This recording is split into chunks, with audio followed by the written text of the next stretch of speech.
and we're looking to create the framework of what that networking organisation will offer to their members. And what we did first was we met with some prospective members and we did our due diligence. We asked them, what are the things you're looking for? What are the gaps in your business, in your skill set? What are you looking to build and create for you to make the membership of this networking group value to you? There are so many networking groups out there with great intentions. They have wonderful processes. They have amazing and skilled people within them to share and collaborate. So what's the purpose of the network was a very important question. It was predominantly to support women in finance. But the piece that I want to speak about today was the research that we're doing was we spoke to around about 10 women. So a very small sample. We were very cognizant of that it was a small sample of people, and we are going to go and find more prospective members to speak to. But it was a good starting point. What they consistently raised was that they wanted support. Great. Awesome that they wanted support. But what I wanted to share with you today is you really need to go a lot deeper. If you're looking for a coach or a mentor or looking to join a networking group, a good question for you to consider first is, what does support look like for you? It's different for everyone, right? So what the core members, as I said, we met yesterday and we were really working that through. What does support look like? And it's a great question that I've used when I've had team members. They're looking for some support. But what does support look like for you? What does that mean? And so, some of the things that we came up with was there's technical skills that people need and recognize they need to build on. And that's great that they have that awareness.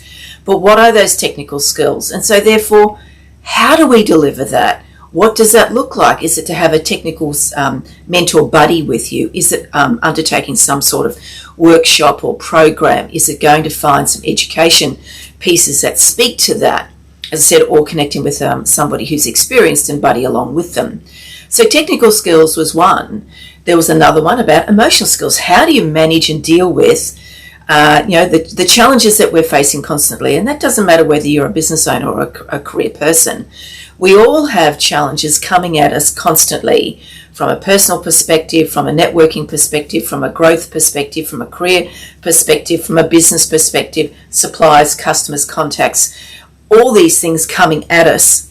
So what does the emotional support need to look like for you? Were these, in this networking group, were these women simply looking for an opportunity to pick up the phone and say, hey, Sally, it's been a tough day today. How's your day been? And it's a bit of a brain dump, a debriefing, a collaborative conversation, maybe even a joyful conversation. So there's emotional support as well. There's this thing that people talk about that's called soft skills. And I would say to you categorically that often these soft skills are actually hard skills. They're considered not technical because it's not telling you how to perform your craft, whether it's from making coffee to being a broker to being a lawyer, an accountant, a mentor, a coach, an educator. It doesn't matter what service or offering you deliver. There's a technical piece to that, right? But then there's all these pieces that sit outside of it, which weirdly get categorized as soft skills. And they could be negotiating skills, relationship building skills, networking skills, collaborative skills, partnership skills, all these skills about rapport building and dealing with difficult conversations. All of those have depth to them, right? So I actually push back a little bit. I don't think of them as soft skills.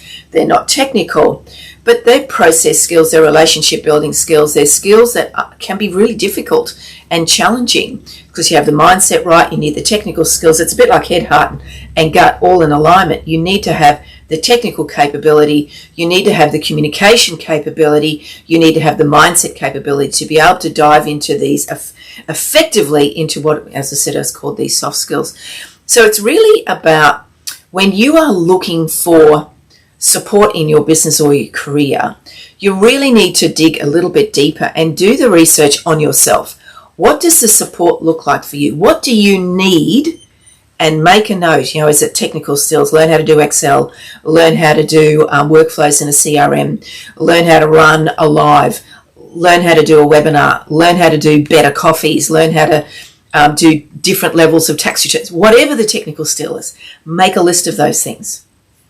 And then look at these perceived soft skills. Oh, I need to understand how to build relationships. Some of the things that came out of the research that we did, a number of the things that people were asking for that would have been deemed soft skills, relationship building skills, networking skills, how to negotiate, whether that's into a contract or out of a contract, how to negotiate a sales conversation, how to have sales conversations, how to deal with objections in the sales workflow, how to improve the customer experience of somebody. What does that mean? So you really need to do the research on yourself first. And we've got some great tools in Navigate Biz. You can go find them on our website. There's some great tools that we've got around the skills analysis. And that tool that we've created has you look at what are your current skills, where do you need to improve those current skills, where do you need to secure new skills. Now, securing those skills might be upskilling yourself, doing an education program, getting a mentor, whatever that might be. But then there's some other tabs on this worksheet that has you look at who is in your circle of influence, and whether it's your advisory board, your customers, your suppliers, your mentors, all those sort of things. What skills do they have? What do they bring to the table? And where are their gaps? And then there's a tab there to help you to really articulate what does your staff situation look like? And your staff could be casual, contractors, permanent, whatever, whoever they are that are helping you to build your business outside your advisory board. What skills do they have? What do you need to improve on? What do you need to what other skills you need to help them to build? So when you're looking for support for your business, don't go broad. You need to be very narrow. So do the research on you first, and then start looking, well, where do I find those skills? It might be in a networking group. It might be through an education platform. It might be with a mentor. It might be doing some programs, for example, in Navigate Biz. We've got all those, a lot of programs that help people build the technical and those perceived soft skills. So don't go broad because it's too hard. It's a bit like saying to a customer, who do you know that might be interested in this product? I know that's too broad a question. The good question to ask is, who do you know who's ready to buy just like you were? Who do you know who's ready to undertake this program? That narrows the field and helps people really get the answer that you need. And that should be applied to when you are looking for support in your career or your business. Really narrow it down. Know precisely who and what you need to help you to grow. Again, it's a bit like doing a scattergun marketing campaign to everybody in the world, whereas your audience are people who own Cocker Spaniels in Spain. A very strange one, but you're very narrow and you're going to find them, right? So be really narrow in solving the problem that you have in your career and your business by being very targeted and very clear about what you precisely need. And, and then you can answer the question, what support do I need? And you can go find it.